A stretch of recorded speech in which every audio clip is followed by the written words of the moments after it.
2 की सुबह करीब 10:30 बजे की बात है। उस समय आगरा के पुलिस स्टेशन में करीब 60 साल की एक महिला शिकायत लेकर आई थी। उसका बेटा टैक्सी चलाता है। वह आमतौर पर यात्रा के बाद रात 10 बजे तक घर लौटता है। वह कई दिनों से घर नहीं आया है। फोन करने के बाद भी वह अपने बेटे से संपर्क नहीं कर पाया है। महिला शिकायत लेकर इसलिए आई थी क्योंकि वह अपने बेटे को न देख पाने के कारण परेशान थी। उसने पुलिस को अपने बेटे रमेश तिवारी के बारे में सब कुछ बताया। वह अविवाहित है। हर रात जब वह घर लौटता है तो अपनी माँ के लिए खाने के लिए एक बीड़ा लाता है। वह किसी भी कारण से उस बीड़े को कभी नहीं भूलता।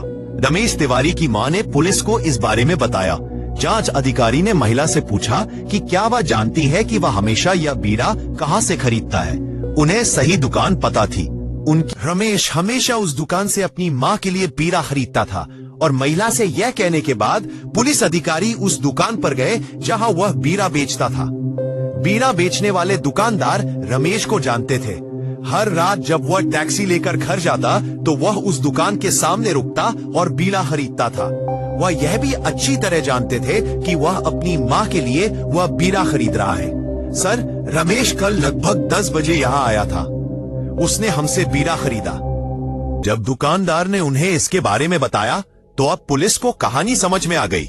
रमेश बीड़ा खरीदकर गायब हो गया। पुलिस के मन में सवाल आया कि क्या उसने रमेश को खतरे में डाला। पुलिस अधिकारी तुरंत टैक्सी स्टैंड पर पहुंचे। रमेश परसों दिन में उसी टैक्सी स्टैंड पर था। उस दिन रमेश को काफी सवारियां भी मिली थी। रात के आखिर में रमेश की सवारी को किसने बुलाया? इस सवाल का उनके पास साफ जवाब है। सर, रमेश अब रात 10 बजे के बाद ऑटो नहीं लेगा। वो वैसे भी रात 10 बजे अपनी माँ के घर पहुंच जाएगा। घर ही नहीं, उसकी यही आदत है। इसीलिए वो रात में कोई ऑटो नहीं लेता। सर, करीब 9:15 बजे वो स्टैंड से निकला और घर चला गया।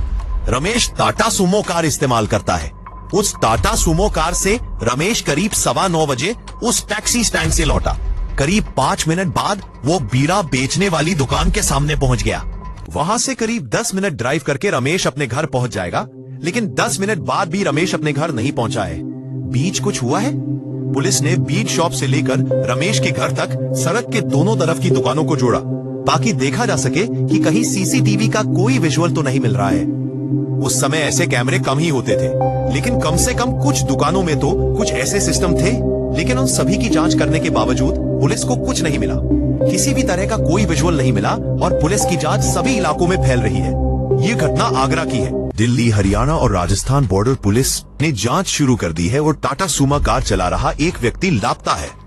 पुलिस को लग रहा है कि किसी ने ड्राइवर को घायल करके कार चुरा ली होगी। इसीलिए पुलिस ने सभी चेक पोस्ट पर जांच करने को कहा है। कार चुराने वाले लोग अगले ही पल ऐसा कर देते हैं। इरादा कार को सीमा पार ले जाने का होता है। अगर यहाँ मकसद कार चोरी है तो कार चोर कार को सीमा पार ले गए होंगे। इसलिए पुलिस ने हरियाणा, दिल्ली और राजस्थान के सीमावर्ती इलाकों में गहन जांच शुरू कर दी है। जिस समय उत्तर प्रदेश पुलिस रमेश के लापता होने के मामले में गहन जांच कर रही थी, उसी समय दिल्ली के रूगर से भी इसी तरह का एक और मामला सामने आया। किशोर गुलप्रीत दिल्ली के रूनगर में मैकेनिक है।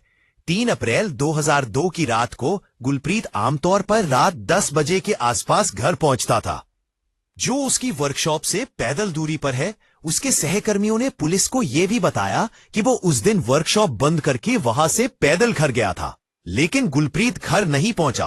पुलिस को इस बारे में तब पता चला जब उसकी पत्नी और बेटे ने उसके लापता होने की रिपोर्ट दर्ज कराई। वर्कशॉप से घर की ओर जाते समय गुलप्रीत के साथ क्या हुआ?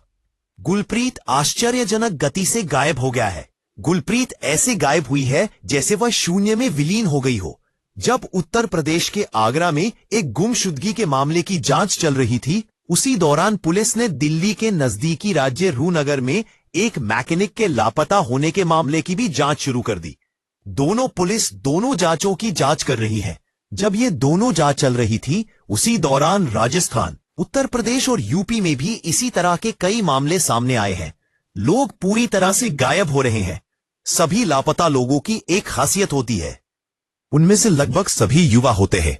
उन युवाओं की एक और खासियत होती है, करीब 90% युवा वाहन चला रहे हैं, खास तौर पर कार। कभी गुमशुदा व्यक्ति अपना वाहन चला रहा होता है, कभी टैक्सी कार, लेकिन दोनों ही मामलों में गुमशुदा लोगों की संख्या 20 से ज्यादा हो चुकी है। एक दो लोग ही पैदल चले गए, बाकी लोग वाहन के साथ लापता है। राजस्थान से लेकर दिल्ली तक कई पुलिस समूह इन मामलों की जांच कर रहे हैं। अगर आप राजस्थान के सबसे बाएं थाने से लेकर दिल्ली के आखिरी थाने तक, जहां इस मामले की जांच हो रही है, एक सीधी रेखा खींचे तो 240 थाने हैं। अगर हम ये कहें कि उन 240 थानों में से 29 थाने इन मामलों की जांच कर रहे हैं, तो इन सभी 39 थानों में कम से कम एक गुमशुदगी का मामला दर्ज हुआ है। ये गुमशुदगी का मामला 2002 में शुरू हुआ था। 2002 बहुत बीत गया और 2003 में गुमशुदा व्यक्तियों के मामलों की संख्या बढ़ती गई और 2004 तक ये बहुत ज्यादा हो गई। 1 नवंबर 2004 को एक आदमी सुबह सुबह दिल्ली के हुर्सिया स्टेशन पर भाग कर आया। ये हुर्सिया स्टेशन दरअसल यूपी बॉर्डर पर है। भागा हुआ वह युवक यूपी बॉर्डर पर कासगंज में हाजरा नहर में एक नजारा देखकर सदमे में था। जब वह सच में डर गया तो पुलिस ने उससे विस्तार से पूछताछ की। वह सुबह सुबह उस नहर के किनारे किनारे चल रहा था।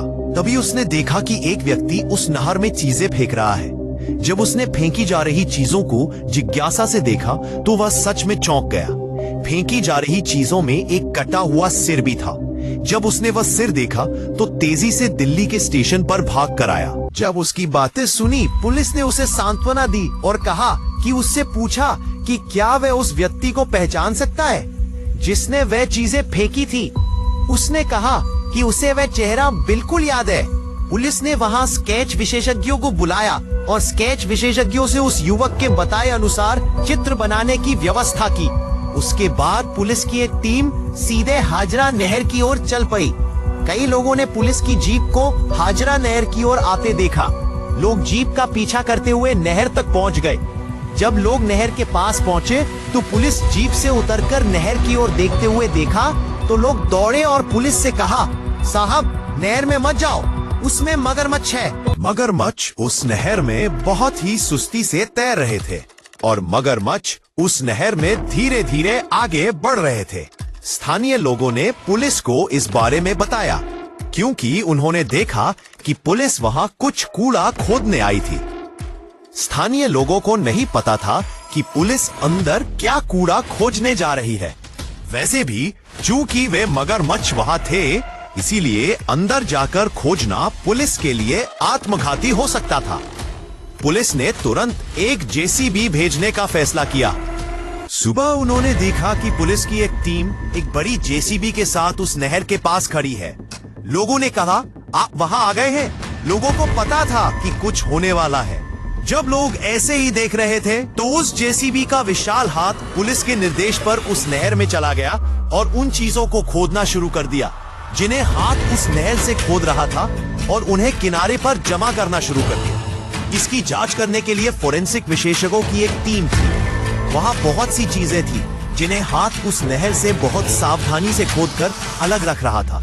बीच में मिट्टी और रेत थी। फोरेंसिक विशेषज्ञ कुछ तारों का उपयोग करके धीरे धीरे रेत और अन्य वस्तुओं को हटा रहे हैं। वहां एक बड़ी चादर बिछाई गई है और जिन लोगों ने उन वस्तुओं को देखा जिन्हें समूह उस चादर से निकाल रहा था, उनके मुंह से निकल गया। वास्तविक में जो कुछ वहां बिछा था वह हड्डियां और सीपियां थी। खोपड़ी, हाथ और पैर है, लेकिन उनमें से कोई भी खोपड़ी, शरीर और पैर एक दूसरे से जुड़े नहीं है। कई हाथ, कई पैर और शरीरों का नजारा यह बता रहा है कि उस नहर में कई लोगों की लाशें हैं। स्वाभाविक रूप से यह सूचना सुनने के बाद सभी चैनल उस स्थान पर पहुंचे और सभी मीडिया कर्मी मौके पर पहुंच गए। वे एक चौंकाने वाला दृश्य देख रहे हैं। यह दिल्ली यूपी की सीमा है, इसलिए दिल्ली से एक मीडिया टीम तेजी से दृश्यों का प्रसारण कर रही है। यह खबर कि यूपी की सीमा पर उस हाजरा नहर में कई लोगों के कंकाल मिले हैं, फोरेंसिक विशेषज्ञों ने जो खबर वास्तव में सीखी है वह उनके मनचाहे तरीके से फ्लैश न्यूज में आ रही है। उनके नमूने एकत्र कर लिए गए हैं और डीएनए परीक्षण शुरू हो गया है।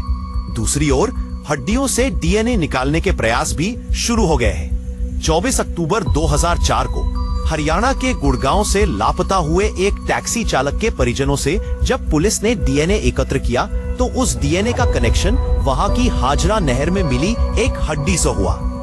ये वाकई पुलिस के लिए बड़ी सफलता थी। उसी समय पुलिस उस थाने में बनाए गए स्केच की बारीकी से जांच कर रही थी।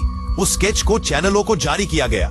पुलिस ने उस तस्वीर को सभी मीडिया को देते हुए उसके बड़े बड़े पोस्टर बनवाए और उन्हें हर जगह लगाने की कोशिश की। दुकानों के सामने, रेलवे स्टेशनों पर और प्रमुख चौराहों पर वह तस्वीर दिखाई देने लगी। और इस तरह जब तस्वीरें मनचाही जगह पर लग गई तो पुलिस के पास एक फोन आया। थाने में फोन आया कि वे इस व्यक्ति को जानते हैं। फोन दिल्ली से ही आया था। हत्यारा कौन है, क्या उसे पकड़ पाएगी? पार्ट 2 का इंतजार करें।